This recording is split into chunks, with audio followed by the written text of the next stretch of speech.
অবশ্যই প্রতিটা ম্যাচ দেখি, মুস্তাফিজ ভাইয়ের প্রতিটা বল দেখি। আপনার সাথে ম্যাচের পরের দিন কথা। কতটা কঠিন মনে হয়? আমার মনে হয় যে বাংলাদেশের থেকে আইপিএল মুস্তাফিজ ভাই ভালো এনজয় করার কারণে এখানে প্রেশারটা খুব কম। বাংলাদেশে হয়তো অনেক চাওয়া থাকে, হয়তো একটু খারাপ হলে হয়তো অনেক প্রেশার পড়ে।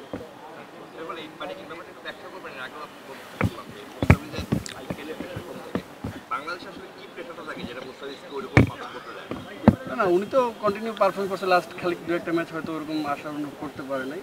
বাট প্রেশার বলতে সবার চাওয়াটা একটু বেশি থাকে, কারণ উনি তো লাস্ট কয়েকটা বছর খুব ভালো পারফরমেন্স করতেছিল।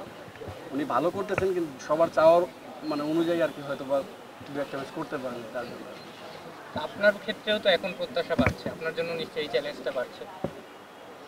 অবশ্যই চ্যালেঞ্জ বাড়তেছে, বাট আমি আসলে ওইদিকে চিন্তা করতেছি না। আমি চিন্তা করতেছি যেভাবে করতেছি সেটা কন্টিনিউ করতে চাই ইনশাল্লাহ, যদি সুস্থ থাকি। আলহামদুলিল্লাহ পেসাররা খুব ভালো করছে, দেখতে পাচ্ছি রুহেল কিন্তু টপে আছে সামনের দিকে। তারপরে তাসকিন ভাইও ভালো বোলিং করতেছে, তারপরে মারুফ মিদা ওরাও ভালো বোলিং করতেছে। সো সেই আমি মনে করি যে এবার পেসাররা খুব ভালো পারফরমেন্স করতেছে ডিপে। আপনার নিজের পারফরমেন্সের মূল্যায়ন? ভালো দিন যাচ্ছে রুহেল, মারুফ, আপনি কিংবা আবহাওয়ার রনি আসলেও ভালো খেলতেছে, বাট আমার মনে হয় সব পেসাররাই ভালো করতেছে, বাট এক্সেপশনাল বাহাদুর একটু বেশি ভালো করতেছে। আপনার নিজের পারফরমেন্সের মূল্যায়নটা আপনি কিভাবে? আলহামদুলিল্লাহ আমি যেরকম চেষ্টা করছি সেরকমটা হয়েছে, সেটা নিয়ে আলহামদুলিল্লাহ আমি খুব হ্যাপি। আর এই গরমের মধ্যে সবচেয়ে বেশি কথা হচ্ছে যে পেসারদের আসলে টাফ হয়ে যাচ্ছে, কিভাবে মেনটেন করতেছেন? আসলে আসলে অবস্থাটা কেমন, সিচুয়েশনটা? আপনারা দেখতেই পাচ্ছিলেন অনেক গরম, বাট আমাদের ওইভাবেই খেলতে হবে গরমের মধ্যে, যেহেতু খেলাটা চলতেছে।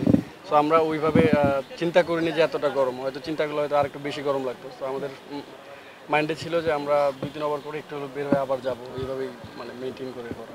সুজন ভাই বলেছিলেন যে আপনাকে তিনি রেস্ট অফার করেছিলেন এই ঈদের আগে, আপনি রেস্ট না নিয়েই খেলতে চেয়েছেন। এখন একটু রেস্ট নেবেন কিনা? সামনে জিম্বাবুয়ে অবশ্যই আমি স্যার আমাকে বলছিল তুমি যদি রেস্ট চাও তো রেস্ট নিতে পারো। তো আমি বলছিলাম স্যার ঈদের পরে যেহেতু খেলা নাই, সো আমার যে একটা ম্যাচ খেললে রেস্ট আরও ভালো থাকবে, তো আমি খেলতে চাই।